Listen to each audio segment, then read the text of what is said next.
It's section 2 of this project. Basically, if you're heading down Colonial Boulevard, you're no longer going to be able to make that left-hand turn at 6 Mile Cypress. Instead, you're going to have to drive a little bit further up to Rolfs Road to make a left-hand turn there. And if you drive this area frequently, you know this is a big deal because this intersection, Colonial and 6 Mile, it tends to get very backed up. Neighbors tell me all of this is leftover debris from the recent hurricanes. Now, 2 days ago, a crew came by to put down the fence that was up and keeping all of this from drifting away. But now that that's down, all of this paper, stucco, plastic is just blowing in the wind. Amy, do we know why authorities were investigating there?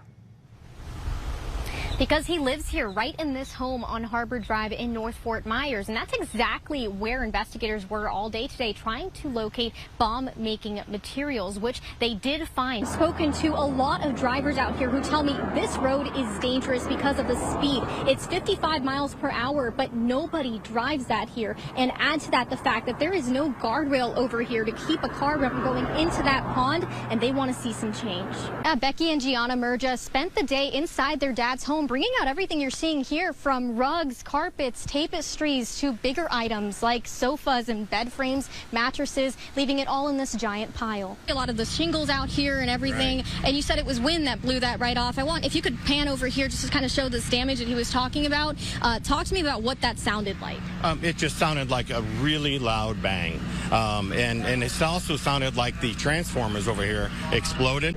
I can just show you, we have had so many cars coming through here. We've seen them, just all of these here, meeting these officers that are posted here, letting people in, heading to that back parking lot over there. Every single one of those cars is someone in the community who has come down here to show their support for Elio Diaz. A lot of you went a little wild on the Cyber Monday and Black Friday deals, and we are not judging, but as those packages make their way to your home, be on alert because those porch pirates might be lurking. Absolutely. I've been out here for about 2 hours now, and the beach, there's barely any beach left to walk on. The water has made it up a lot closer. There's about 10 yards left before that water makes it to the parking lot. 19 feet exactly, 125 pounds. Just take a look at its head. Look at this. They say they wrestled this to the ground in order to capture it. 2 deputy-involved shootings in 3 days, and both in the same county. Now the question is, how does the sheriff's office move forward to make sure the deputies get the proper help they deserve? Well, SWAT Crews tells me the minivan came from near that gas station over here at full speed, crashing into a table that was here. The family that was sitting here then went flying in all directions. See, the clubhouse is perfectly intact, but right out here there is a pile of debris that continues to grow. This is stuff that was inside and when the storm surge came was damaged. But by far the most shocking damage you'll see out here is right there, that dock, which had just been repaired about 2 weeks ago and is now in pieces. Tossed out furniture, ripped up drywall, shovels filled with seashells and sand. This park had just been finished from Hurricane Ian. And we had it pretty much up to 100% ready to go. But now it's back to square one for the Sugar Sand RV Resort on Matlacha after Hurricane Helene. The water just kept rising and rising and rising. We ended up with about 2 foot inside the building. Luckily, Brett Straley learned a thing or two after Ian. Anything that has a major control unit is off the floor like 4 to 6 foot. And that was lessons learned. Also, the building is sealed very well. We used hardy board. We just took our time building this, obviously up to code. And the hard work shows. This is a much easier problem to deal with than what we had last time. If you've seen what it looked like before, it was wasn't much left of a building. But, as long as you keep your head up, it doesn't look too bad. While the yellow clubhouse is intact, the resort's new dock, which was finished just a couple weeks ago, is in pieces. It feels like it should have made it. How much money did you spend on this? I don't know, but it's expensive. It's probably one of the highest ticket items we have here in this small park with a limited income. And while the road to reopening will again be a long one, Straley is keeping his head up high. You can do things happy, sad, or mad, and I'd like to think we do things happy out here. We still do live in paradise. This still is a beautiful place, and there is a cost to paradise. There's a price to it. Oh my God. Oh my God. Oh my God. A drive to work changed in an instant. Oh my God. I just dropped my phone because that was not my worry at that moment.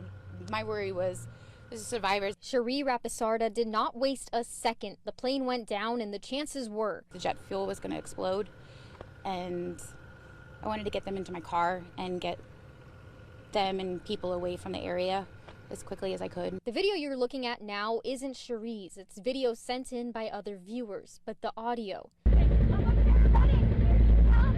It's from Cherie's phone, the moment she dropped it and ran out towards the plane to help these 3 survivors. We gotta move. Guys, we gotta move. We gotta move.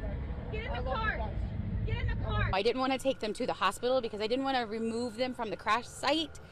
I just wanted to remove everyone further enough so that way they weren't in immediate danger. You can hear Cherie yelling. You can hear a helicopter overhead. You gotta get away from that plane. It was very hot, and the plane went up very fast. Cherie tells me the explosion happened just seconds after she made contact with the survivors. I wish I could have done more. She drove them away from the plane, and they explained what happened. Okay, you guys, I don't have my phone. All my phones on the phone too. Oh my God, I hope, you know what, I don't think they got out. We lost both engines. It was so slow. And I saw it and he goes, we have an emergency. I'm waiting. I said, I'm preparing the cabin. Oh, that's cute. Okay, that goes here. The moment you step into Sonia Rodriguez's home, you feel it. When I look around, I see love. This is love in action. Love is an action word, and this is love. And the thing about true love, it's infectious. When you get within so many feet of this woman, you get sucked in and you don't know what happened to you. And then all of a sudden you're in love. She's Mama Sonia.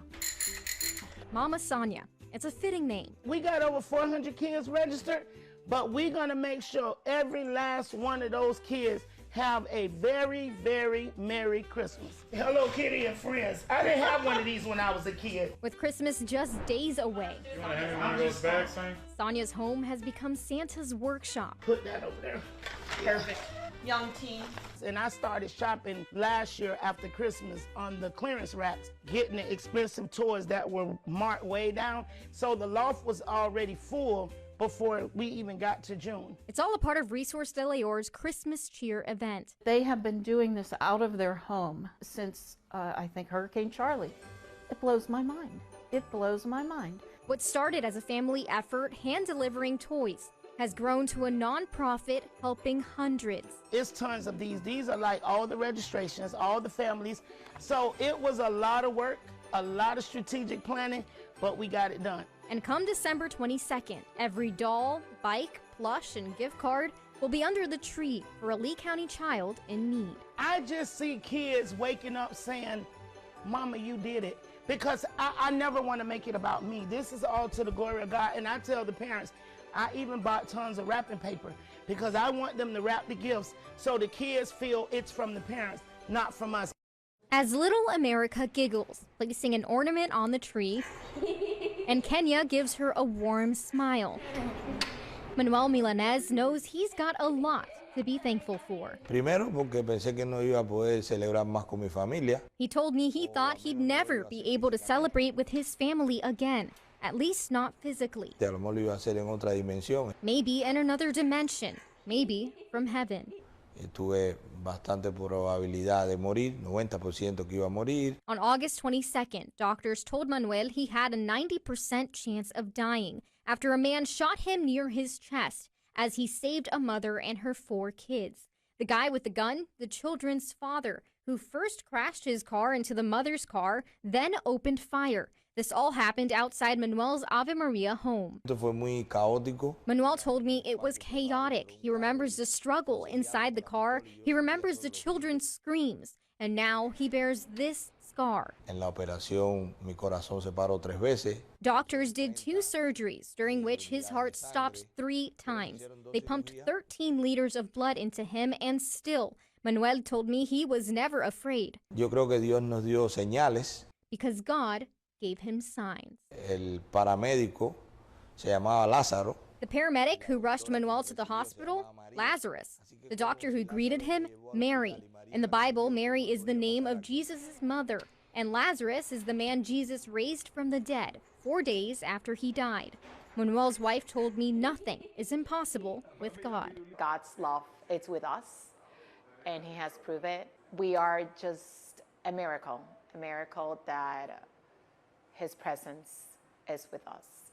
And Manuel, who came to the U.S. from Cuba, believes he's been reborn. Murió el cubano normal y nació el cubano americano Iron Man. What happened August 22nd is the normal Cuban in me died, and the Cuban-American Iron Man was born. Because had he been anywhere else, Manuel's convinced he wouldn't have survived. Bueno, yo lo que siento es mucha deuda. He feels indebted to all the strangers who helped him, the first responders, the neighbors who prayed. I wanted to say what I always hear, but I never say. God bless America, God bless Ave Maria, and thanks for all what all of you doing for me. Si alguna vez has estado en la taquería La Mexicana, probablemente conoces a Josué Cruz. Casi siempre está aquí, con una sonrisa, y el lunes por la noche no fue diferente. Todo fue un momento bonito, porque creo que era la primera vez que ellos venían con nosotros. Después se sentaron en la mesa que está ahí, ordenaron sus comidas, vine, se las traje. Pero una noche agradable rápidamente se convirtió en una noche aterradora. Todo pasó en un instante, la ven vino directamente contra ellos, impactó directamente contra ellos y pues, cuando vimos toda la familia estaba por todos lados, la señora estaba lastimada de la pierna derecha. Los patrones y empleados intentaron liberar a la familia.